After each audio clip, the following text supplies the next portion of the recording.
lidar, né? Não consegue. Aí fala que, além disso, as professoras relataram que a questão racial não era objeto de discussão da equipe escolar. Era uma coisa que não era trabalhada. Aqui até fala que normalmente só se trabalha no Dia da Consciência Negra. E, pelo relato da professora, percebe-se o quanto é um relato preconceituoso e o quanto isso provavelmente influencia dentro de sala de aula, né? Que ela vai se deparar com alunos assim, como ela relatou. Como que vai ser o comportamento dela com esses alunos? Ela vai passar esse preconceito que ela tem? É por isso que na pergunta fala da questão. A pergunta é assim: a partir dos dados da pesquisa de Carvalho, explique como a percepção racial dos professores sobre seus alunos reproduz a profecia autorrealizável do fracasso escolar de homens pretos e pobres. Então é um pouquinho sobre isso, sobre essa questão que ela falou. Então aqui. são homens, são meninos, Na pergunta são pretos e pobres. Tem essas três variáveis que faz com que a pessoa tenha fracasso. foi o que a gente falou. Quando a professora veio. É o caso do Lucas. Lucas é um guerreiro porque superou as três determinantes, Lucas. Menino, negro e pobre. Sim. Filho de mãe solteira. E tá aí pegando 7 matérias no semestre. Só pra Vou me contrariar. formar em 3 anos. Mas aí Um entra mestrado. aquilo que a Maria falou. A gente não pode pegar o caso do Lucas e dizer, tá vendo como é possível? Os outros são vagabundos. É só ser o Lucas. Né? Acontece que o Não é bem Lucas assim. teve o apoio de uma mãe excepcional, né? Que segurou uma E onda. ele também teve vontade de continuar a Sim, atividade. é uma exceção que só Tem uma confirma a questão de regra. visão também. Provavelmente o Lucas ele já tinha uma consciência, uma visão, assim. Tem pessoas que nem têm essa perspectiva, é uma questão de perspectiva de vida. Não, a mãe é só a mãe Crianças que não têm isso, não tem esse É jogo meio um fazer choque de realidade, né? Quando a gente percebe, porque eu até uns 12 anos eu não ligava muito. Depois que eu vi que a minha mãe teve outros filhos e que ela precisava correr igual ela corria atrás pra mim, porque quando era só eu e minha irmã, mas a minha irmã do meio era tranquilo. Depois ela engravidou mais 2 vezes, aí eu vi que a barra começou a ficar pesada, entendeu? E ela pra tudo, ela pra alimentar 4 crianças, ela pra comprar roupa, sapato, calçado, mochila pra 4 crianças, pra bancar reforço pra 4. Falei, poxa, eu não desejaria isso pros meus filhos. Aí eu comecei a ver o esforço dela como mãe, sabe? Me esforcei como filho, fiz a minha parte, o meu papel, ir para a escola, estudar. Mas isso aí é porque isso aí era um valor na sua família. Minha Né? família casa. Na sua família casa, Minha família não presta, não. na sua família nuclear, né? Então, Configuração família, ninguém vale nada. Inclusive meti o mago na minha mãe, entende? Falavam coisas absurdas da minha mãe. E eu sempre vi o esforço dela, sabe? E, tipo, eu nunca liguei pra nada do que eles falavam. E hoje eu percebo as diferenças, sabe? Eles falavam coisas e coisas de mim. Nossa, é extremamente chocante e horrível, sabe? São coisas que eu nem gosto de falar porque eu tenho repulsa. então E eu penso muito em preconceito falar, deve estar fulano é meu parente. É parente até os dentes se estragam. Entende? Particularmente, graças a Deus, eu sempre tive professores bons, que incentivavam, que ajudavam. Eu não tinha, quando eu era menorzinha, pra mim o ensino chegou no ensino médio e acabou. Eu também nunca tive, não tinha até agora ninguém fazendo faculdade, com diploma. Então pra mim é uma coisa assim. Fugir da Não é realidade. uma coisa comum que tinha. Aí depois, no ensino médio, foi, né, tendo uma noção, e vou fazer o quê? E aí continuou, professores bons no ensino Você médio, sempre foi ensino uma aluna, ano, né? sempre. Eu sempre fui a que sentava na frente, sempre me dediquei, sempre gostei. Mesmo não tirando tanta notão assim, mas... Eu sempre tive Sempre essa visão gostei. de estudar até o ensino médio, porque eu morei, eu acho que eu já contei pra vocês que eu morei com os patrões da minha mãe, né? Eu fui morar nessa família com uns 12 anos, 13 anos. Foi quando eu comecei a ter uma outra realidade, uma realidade que não era a minha realidade que eu vivia em casa. Que eu via minha prima que estudava em escola particular, eu vi a minha prima que fez pré-vestibular bom, eu vi a minha prima que passou em psicologia na UF, de Rio das Ostras. Aí, a partir dessa perspectiva dela, eu comecei a montar minha perspectiva na minha realidade. Na minha escola pública, no cursinho que eu fiz pelo CEDERJ, no pré-vestibular, entendeu? Eu queria estudar a área da saúde, eu lembro como se fosse hoje. Eu infernizei a minha mãe para ela pagar um curso para mim de atendente de farmácia. Eu gostava muito de trabalhar com comunicação e a minha mãe se desdobrou de novo para pagar esse curso. Depois eu vi que a minha realidade era que ela falou, que eu tinha muitos professores que me incentivavam. A minha professora do reforço, ela era muito boa. E eu fui indo para essa linha da educação, sabe? Eu fui migrando para essa área, me apaixonei pela docência, fiz o curso normal, escola pública, entendeu? Me doei ao máximo, eu me esforcei a beça, porque eu morava nessa família, era muito tradicional. E eles falavam que era no BNH, só que não aqui, era em Araruama. Era um conjunto habitacional desses, do Banco, o Bento, esses conjuntos habitacionais, que era tipo um condomínio, não sei o quê. Aí eu comecei a montar minha realidade a partir daí. Só que eles eram muito tradicionais, era uma família de militares e tudo mais. E eles falavam que ser professor era coisa de florzinha, ser professor era coisa de mulher, entendeu? Isso eu cheguei na minha fase de adolescente, eu falei, eu vou estudar, eu quero ser professor, eu vou fazer curso normal. Eu entrei no curso normal, eles me obrigaram a sair, eu fiz o primeiro ano em uma outra escola, sendo que eu sempre gostei da área da docência, sabe? Tanto que eu tô aqui até hoje. Eu também sempre gostei. Eu tô aqui. E é isso, a coordenação da escola, eles me param e falam comigo, nossa Lucas, você por quê? A gente não encontra muitos meninos no curso normal, são 2, 3 ou 4 no máximo. E é isso, eu fui... E eu fui honrado pela minha escola com maestria, porque todos os trabalhos que eu fazia eram muito bem apresentados. Eu fui o orador da minha turma no dia da formatura, entendeu? E é isso, eu vim trilhando esse caminho até hoje. Por mais que eu precisei de incentivo de outras pessoas que não fossem da minha família, eu tornei essa realidade e trouxe ela para a prática, sabe? Hoje a minha mãe sabe, eu agradeço muito, né? O incentivo de todas as pessoas que me ajudaram, que me auxiliaram, que me deram um conselho. Porque é isso, hoje eu poderia ser, como a gente estava apresentando aqui, no outro trabalho, eu poderia ser uma massa de manobra do sistema. Entendeu? Hoje eu não estaria sentado aqui aprendendo, compartilhando conhecimento, entendeu? Estando nesse espaço, eu poderia ser hoje só um número do sistema. Poderia estar morto, entendeu? Poderia, sei lá, N outras coisas poderiam acontecer com o Lucas que não aconteceram, entende? Por essas duas realidades. Ser um menino preto na escola pública, pobre, e poderia ser massa de manobra do sistema, como as meninas apresentaram também. Entende? Isso tudo vai formando o meu caráter, sabe? Vai me moldando, vai me fazendo o profissional que eu quero, sabe? O profissional que eu sou hoje e que eu quero para o futuro. As minhas outras perspectivas também que eu almejo. Como eu almejava no ensino fundamental fazer o curso normal, depois no curso normal eu almejei estar numa universidade pública e hoje na universidade pública eu almejo um mestrado, um doutorado no futuro, entendeu? Porque é isso que vai melhorando a nossa vida, entende? Nós somos moldados a partir do sistema, e o sistema a gente sabe que é capitalista, entende? É basicamente isso. Depois de um tempo a gente não quer mais fazer pela outra pessoa. É. É claro que a gente quer dar orgulho, né? Mas também Mas a gente quer melhoria, entendeu? Pela gente. Sim. As professoras têm influência decisiva na determinação desse futuro escolar, seja no que se refere às trajetórias escolares, seja na constituição de identidades iniciais. Eu acredito que não existe nenhuma forma de resistência maior do que é contra esse sistema, essa massa, esse sistema que está na área da educação, né?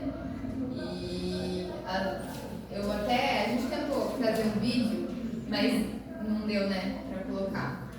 Que é um vídeo do Emicida. Acho que todo mundo conhece o Emicida, né? Sim. Então, o Emicida, ele estava numa entrevista e aí ele cita uma Ele chama a professora? Não, a professora foi no telão, né?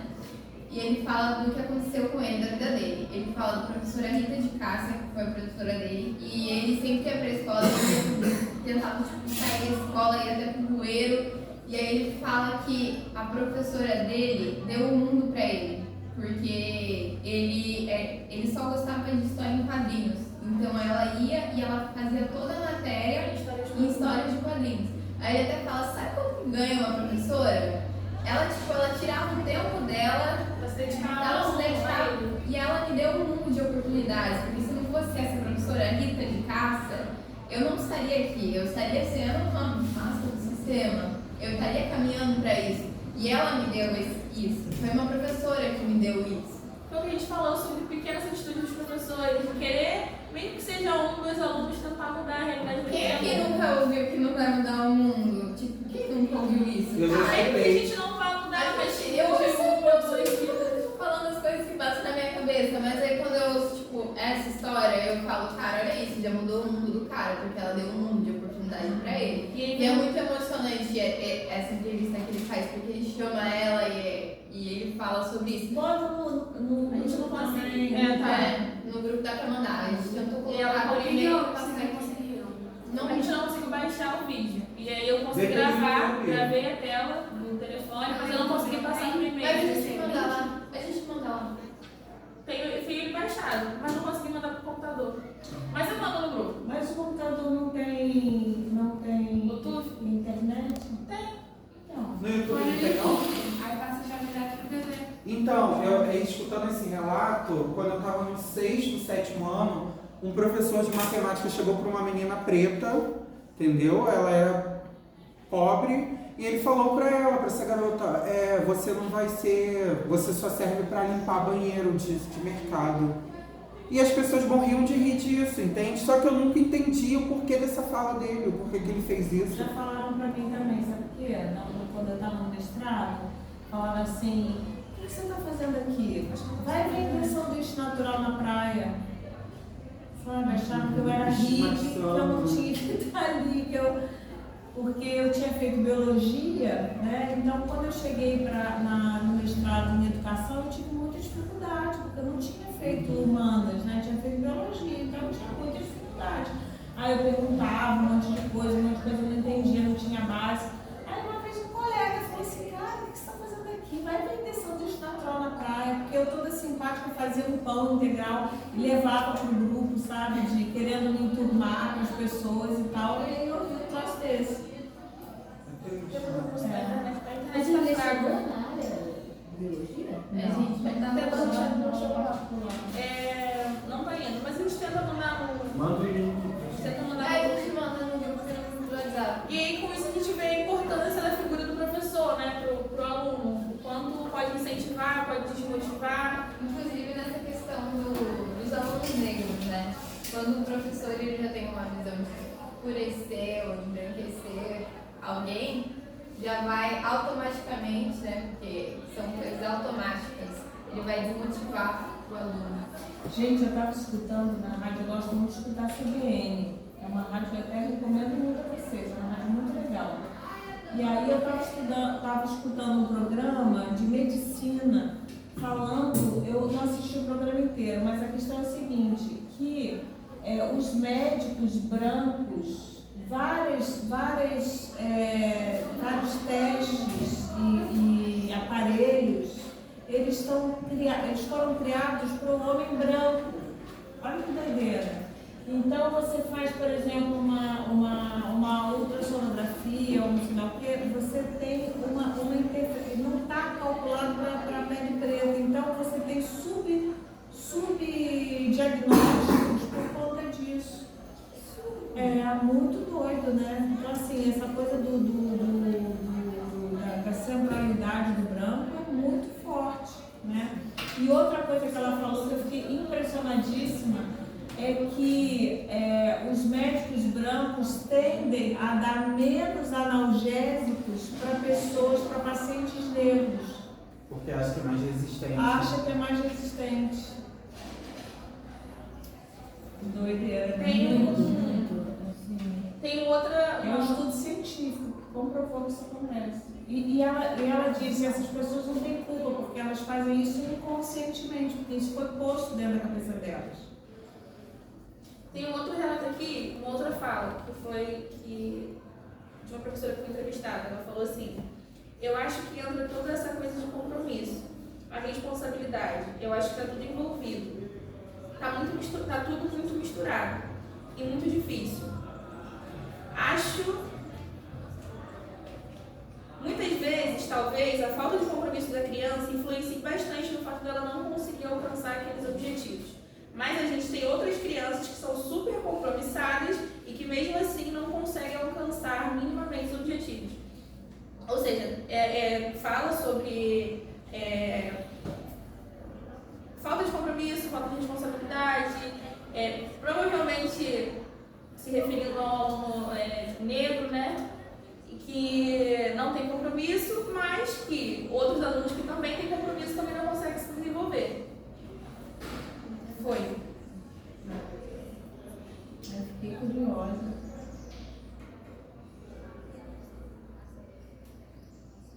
Acho que é meu computador. Positivo, né?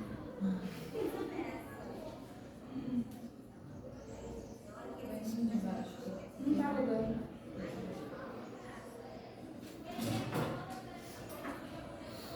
Quem que fez a pergunta?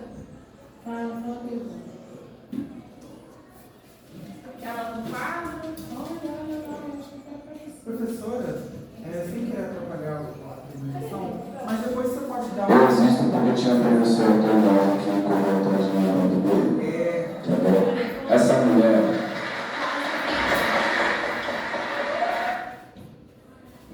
Não, eu ia falar para você depois dar uma orientada pra gente das perguntas, quais a gente já respondeu, quanto falta para responder. As notas de vocês. Isso, só pra gente dar uma orientada para ver o que falta, entendeu? Sim, pode deixar. Eu baixei também. Igual você fez no período passado. Nossa, tá muito sério. Eu tenho que deixar para ir no final. Pode? Pode. Mas tá tudo bem. Eu existo porque tinha uma professora teimosa que correu atrás de mim do bolo.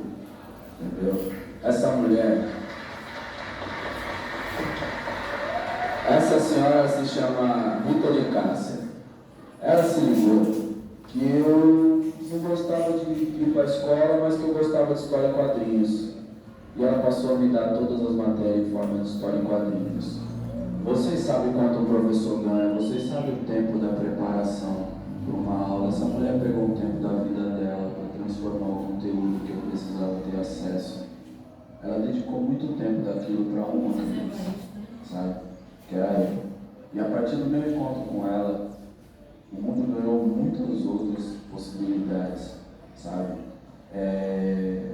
Dona Rita de Cássia me deu um mundo, sem perceber que ela estava fazendo isso. Ela só não queria que eu ficasse dentro do coelho o resto da minha vida, sabe? Nossa, vai realizar. É lindo. A primeira vez que eu assistia, chegou até a arrepiar. Muito bonito o relato. É maior, só que está só um pedaço aqui. E, confirmando o quanto é importante, né, o nosso papel, a nossa profissão, de se importar, independente de raça, de cor, de status socioeconômico. Claro que sempre vai ter, como a professora falou, a realidade é outra. A gente dentro de sala de aula provavelmente vai lidar com outra forma. Mas tentar de alguma forma Ficar vigilante, isso eu acho muito importante, a tal da vigilância, entendeu? A gente tem obrigação, pela formação da gente, em nível superior, tanta coisa que a gente reflete, ficar avisado, entendeu? Ficar avisado. Então você olhar assim e se vigiar. Né? sim, tomar cuidado, porque o aluno leva aquilo para a vida toda, seja uma coisa boa ou uma coisa ruim.